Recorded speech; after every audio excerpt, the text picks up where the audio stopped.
Okay, we always see this as Kababayans, especially here on the show. We have Kababayan entertainment achievers in entertainment. A lot of singers, a lot of dancers, actors, Broadway performers, but not too many entrepreneurs. In fact, among the board of the different Fortune 500 right now in all the U.S., there's only one Filipina that sits on a board.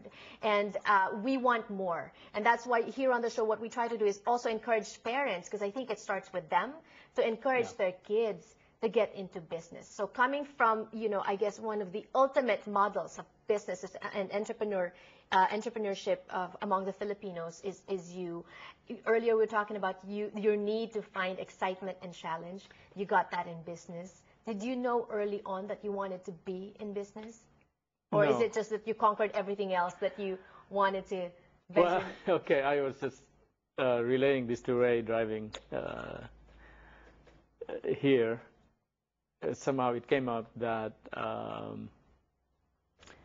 after 2 startups that I co-founded and took public with my own ideas on the product side and technical side, after 2 of those very successful, I thought, I don't know that there's any more challenge for me. Mm-hmm. So I became a venture capitalist after that. I thought, okay, I can leverage my expertise across multiple companies. But looking back into the first startup, it was hard. We didn't have enough money. Mm-hmm. What kept you going? I think it's the idea that there is something there that I cannot let go because it is the right idea.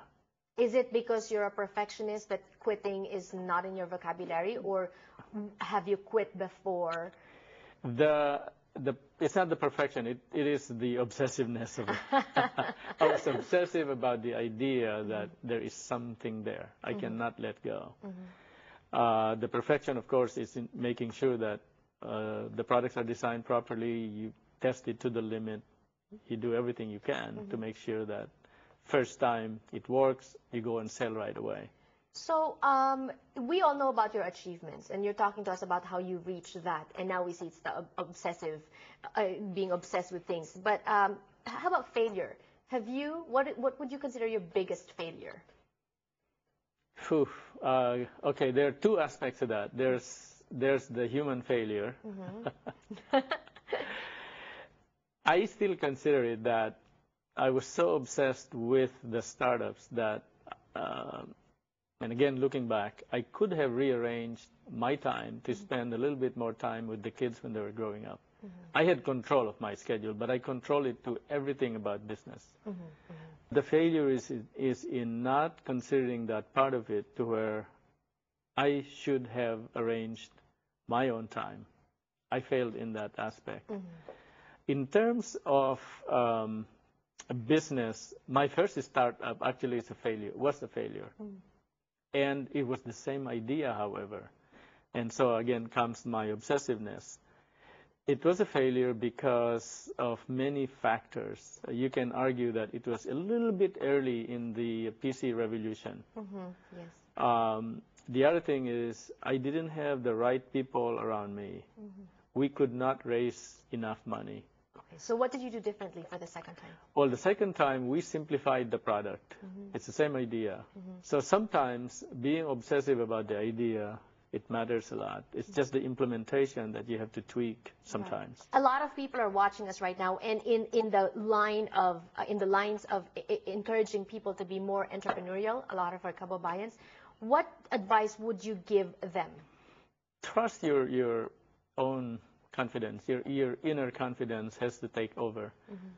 A lot of people call it passion. Passion is good because it gets you over. But passion is about the task in my mind. I'm trying to differentiate the 2 because I have a lot of passion on some things. It's always about technology.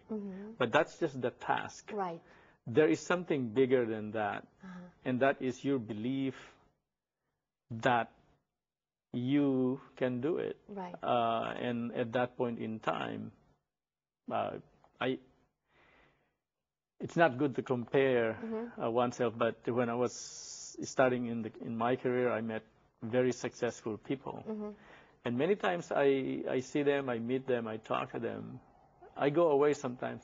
I think I'm better than this guy. Well, right. You know, No, you trust yourself. You have confidence in your ideas. yes. And so once the conviction sets in that I can do this better, and then you're stubborn about the idea and you have passion for that technology, the only thing left is the market going to be there? Because you cannot control that. Right. You have everything else. You know about the technology. You know how to design the product.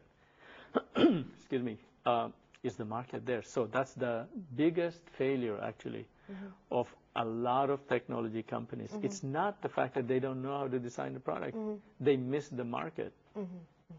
So you mentioned two things, and that is passion for technology and being bigger than that.